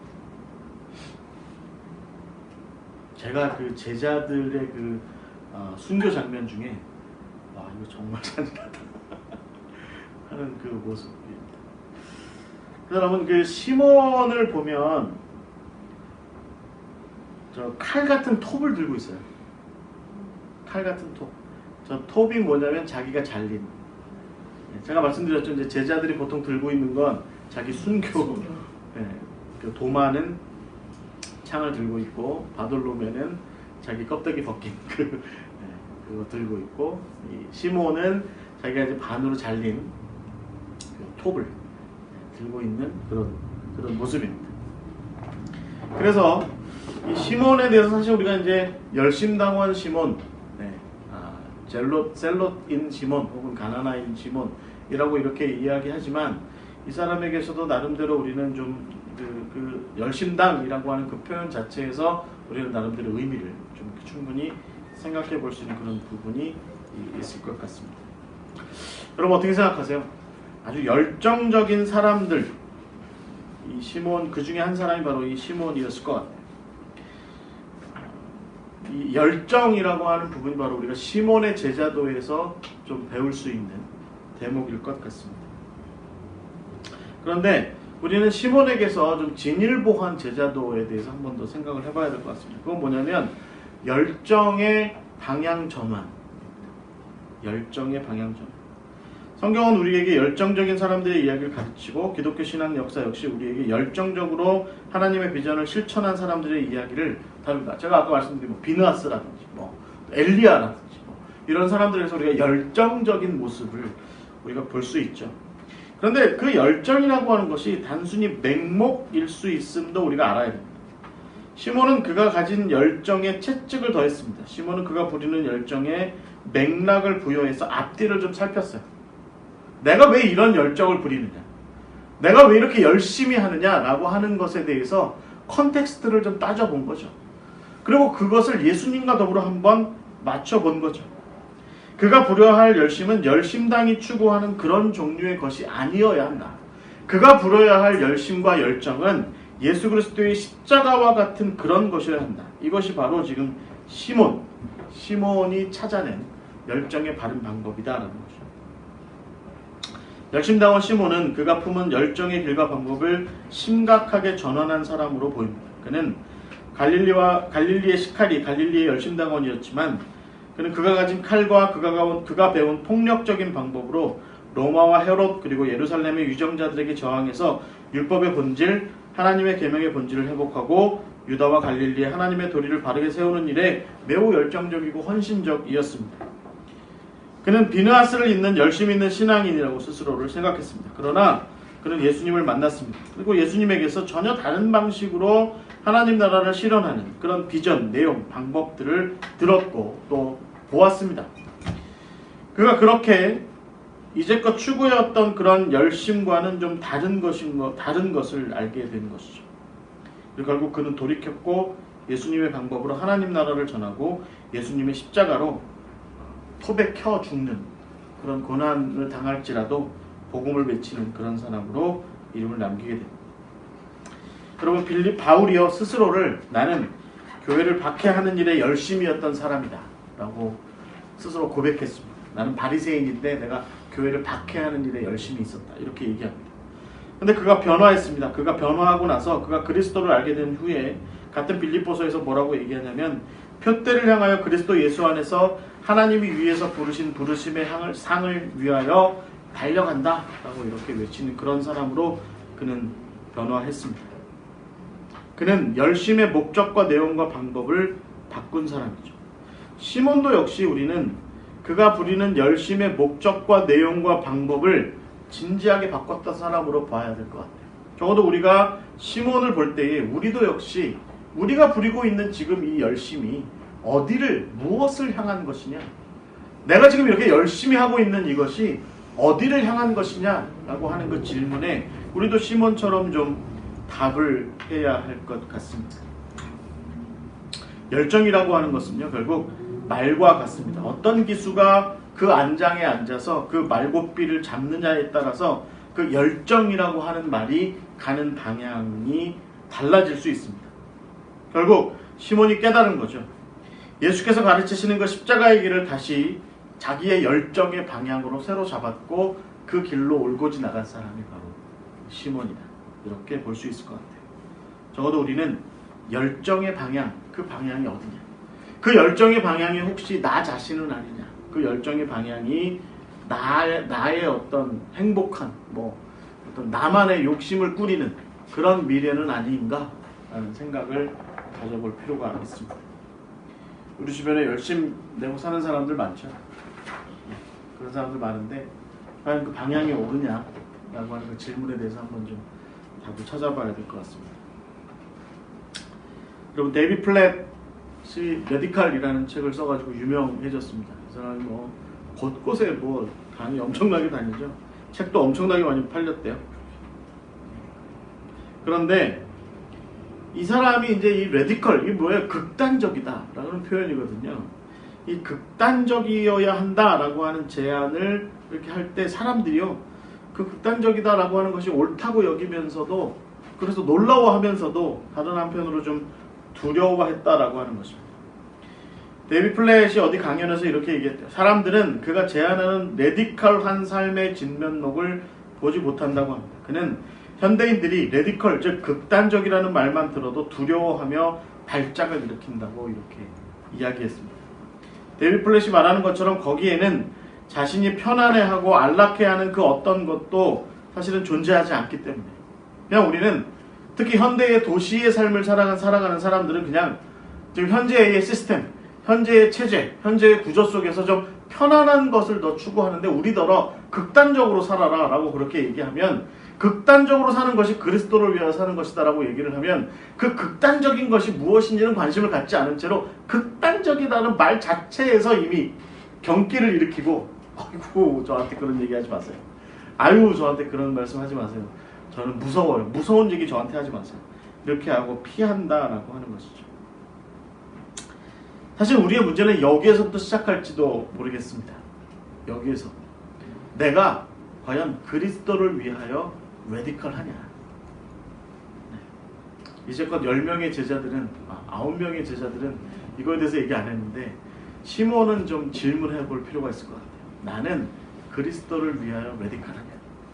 그리스도를 위하여 때로 극단적인 선택이라도 할 수 있느냐? 라는 그 질문. 그 질문을 우리가 한번 답을 해봐야 될 것 같아요. 그런데 이제 우리가 하나 더 생각해야 될 건 뭐냐면, 혹시나 열정을 품은 이 사람들에게도 그 몸짓의 과도함에 대해서 경계하는 교훈은 필요합니다. 이 극단적인 행위들이, 우리가 부리는 어떤 극단적인 행위들이 우리 사회에도 극단적인 행동을 하는 사람들 많이 있죠. 그 사람들의 그런 행동들이 세상을 아름답게 하거나, 우리가 더불어 살아가는 공동체를 더 멋지게 하거나, 더 살만한 곳으로 만들거나, 더 의미 있는 곳으로 만들거나 하는 그런 것이 아니라, 때로 세상을 흉물스럽게 만들고 세상을 공포스럽게 만드는 경우가 사실은 훨씬 더 많이 있다는 것이죠. 우리는 레디칼 그러면 그런 쪽에다 갖다 꿰맞춰요. 레디칼하다, 극단적이다 라고 얘기를 하면, 뭐 예를 들어서 극좌, 극우 막 이런 식으로 표현하면, 극좌, 극우 생각하면 동시에 생각하는 게 우리는 테러를 테러를 생각합니다. 테러를 생각해요. 그런데 여러분 한번 생각해 보시죠. 우리가 극단적이다라고 하는 것에서 예수님을 따르는 극단, 그건 뭘까요? 예수님을 따르는 극단. 그래서 시몬이 따랐던 극단, 혹은 예수님의 제자들이 다 그렇게 순종하여 따랐던 극단. 우리는 쉽게 이렇게 생각합니다. 예수님이 극단적이었어? 모든 걸 다 이렇게 포용하신 분 아니야? 라고 이렇게 생각할 수 있습니다. 하지만 여러분, 굉장히 많은 기독교의 어떤 스승들이 예수님을 극단적이었다 라고 그렇게 얘기합니다. 그런데 그 극단이 세상을 하나님께로 인도하는 극단인 거죠. 세상을 하나님께로 이끌어드리는 그런 극단이었던 것이죠. 그리고 우리에게, 너희들이 만약에 열정을 부리려거든, 너희들이 열심을 내려거든, 내가 부렸던 열정, 내가 부렸던 열심으로 좀 왔으면 좋겠어 라고 이렇게 방향 전환을 좀 하라고 그렇게 말씀하세요. 저는요, 오늘 우리 성경 공부 함께 하시는 분들이 시몬이라고 하는 이 말에서 열심이라고 하는 말을 좀 깊이 묵상하셨으면 좋겠어요. 왜 이렇게 생각하죠? 난 그렇게 이렇게 극단적이지 않아 라고 생각하죠. 여러분, 10분만 가만히 잘 생각해보세요. 딱 그냥 내 삶에 대해서, 내가 살아가는 삶의 방식에 대해서 딱 10분만 가만히 잘 생각해보세요. 내가 자식을 둘을 키우는데도, 내가 교회 목사인데도, 내가 교회 권사인데도 얼마나 자기중심적인지, 얼마나 이기적인지, 얼마나 내 입속만 차리려고 그렇게 아주 틈틈이 부단히 애를 쓰잖아요. 그냥 자기 중심적인 것, 이기적인 것에 관련된 극단을 사실은 우리는 살아가고 있습니다. 그런데 그런 건 극단이라고 이야기하지 않죠. 그런 거는 내추럴한 거야. 아, 사람이 다 그런 거지. 원래 리차드 도킨스도 그렇게 얘기했어. 사람은 다 이기적인 유전자를 가지고 있다고. 그게 당연한 거라고 그렇게 얘기하고 살짝 묻어갑니다. 그러면서 뭔가 이타적이고 뭔가 남을 위해서 뭔가 타인을 위해서 뭔가 공동체를 위해서 정말 극단적으로 살아가는 그 선한 사람들, 그 사람들의 그것에 대해서는 이렇게 얘기하죠. 왜 그렇게 극단적이야? 왜 그렇게 극단적으로 살아? 왜 그렇게 티내게 살아? 왜 그렇게 쏠려 살아? 살지 마, 좀 대충 살아 라고 얘기한다는 거죠. 제가 여기다가 그런 표현을 쓰지 않았지만 저는 제가 이걸 좀 정리하면서 제가 이 뒷글은 좀 바꿀 것 싶어요. 여러분, 우리는요 항상 이 시대에 좌나 우의 극단을 얘기합니다. 그래서 나는 극좌도 아니고 나는 극우도 아니고 나는 그냥 뭐라고 그래요? 중도. 대한민국 사람의 아마 99%는 아마 중도 보수이거나 중도 진보이거나. 저는요 약간 진보적인 색채를 갖고 있어요. 근데 이렇게 실제로 심리적인 무슨 사회심리적인 조사하잖아요. 그럼 중도 보수로 나와요. 제가 약간 성향은 뭐 이렇게 좀 약간 진보적인 색채를 좀 많이 갖고 있는데 실제로 정치적인 심리 조사를 하면요 저는 보수로 나와요. 중도 보수. 제 친구가 뭐라고 얘기하면 목사라서 그래. 목사라서 그래.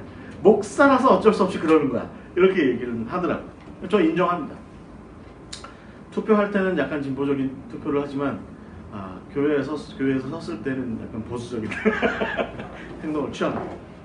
중요한 건 뭐냐면 우리 사회는 이 다루기 좋은 극좌 극우는 얘기하는데 우리는 지극히 개인적인 극단과 지극히 그 개인적이어야 한다는 것을 배제해야 된다. 좀 넘어서야 한다라고 말씀하시는 예수님의 극단, 사랑의 극단, 좀 내려서는 극단, 자기를 희생하는 극단, 고난 당하면서까지도 사랑으로 그를 구원하고자 하는 그 극단, 그 극단에 대해서는 극단이라고 얘기하는 거죠. 왜 그렇게 극단적이야? 라고 얘기합니다. 자기의 개인적이고 이기적이고 자기 이속만 차리려고 하는 뼛속 깊이 이기적인 그 극단에 대해서는 단 한 번도 드러내지 않은 채로 타인의 온전한 하나님의 사람이고자 하는 그 극단에 대해서는 왜 그렇게 극단적이야? 라고 얘기하는 거죠. 여러분, 어찌됐든 이 시몬은 그 당대의 젤롯 땅이 보여주었던, 시카리가 보여주었던 유다의 후예들이 갈릴리의 그 유다의 후예들이 보여주었던 극단적 행태, 극단적인 폭력적 행태로부터 돌아서서 예수님의 방식대로 살아가는 새로운 극단적 열정, 그 열정의 삶으로 나아가서 여러분 죽음도 보세요. 얼마나 극단적이에요. 그렇죠? 제가 봤던 제자들의 죽음 중에 정말 제일 처절한 것 같아요. 바돌롬에도 참 처절하긴 했는데 참 비참하고. 그렇지만 그 자기를 켜서 죽게 만든 그 톱을 오히려 자기의 상징처럼 들고 있는 저 시몬의 모습, 예수님께서 가르쳐주신 그 길을 성실하게 따라갔다. 그런 인생의 열정에 관한 한 전환하는 것을 두려워하지 않았다. 실제로 그런 삶으로 나아갔던 그 시몬, 그가 바로 우리가 오늘 배우는 예수님의 제자 열심당원 시몬입니다. 오늘 예수님께서 우리에게도 말씀하지 않으시나요? 너의 극단적인 그 모습에서 좀 나의 극단, 너만을 향한 열정에서 나를 향한 내가 뜻한 바의 그 열심과 열정으로 좀 돌아서라. 그렇게 말씀하고 있지는 않으십니까? 여러분, 어떻게 보면 데이비 플랫이 말하는 게 저는 맞다고 봅니다. 그리스도인의 삶이라는 것은 어느 순간에, 매번은 아니라 할지라도 어느 순간에 주께서 우리에게 명령하실 때 극단적일 수 있습니다. 극단적 순종, 레디컬한 오비디언스가 우리의 삶에 있을 수 있어요. 그럴 때 우리가 순종하는 그 길로 나아가는 것이 아마 시몬의 제자도에 대해서 한번 생각해보고 우리가 따를 수 있는 모습이 아닐까 생각을 가지면서 오늘 이야기를 마치도록 하겠습니다. 혹시 질문 있으십니까?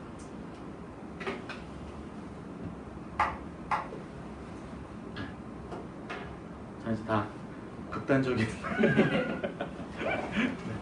질문 없으시면 극단적인 점심으로 극단적인 점심 식사로 함께 나아가도록 하겠습니다. 기도하고 마치겠습니다. 하나님 감사합니다. 오늘 우리에게 열심당원 시몬의 제자도에 대해서 함께 배울 수 있도록 인도하시면 감사드립니다. 주님께서 칼을 든 삶에서 십자가를 든 삶으로 그를 변화시키셨지요. 창을 든 삶에서 사랑을 품은 삶으로 그를 변화시키셨습니다. 주님, 우리에게도 이런 열정의 방향에 관한 한, 우리의 열심을 내고자 하는 그 방향에 관한 한 변화가 있게 하여 주시옵소서.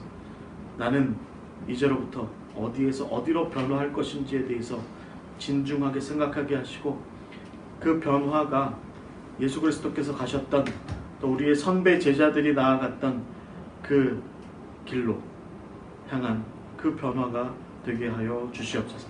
저는 오늘 함께 말씀 가운데 동행하시고 우리에게 귀한 깨달음과 또 결단을 허락하신 주님께 감사드리며 예수 그리스도의 이름으로 기도하옵나이다. 아멘.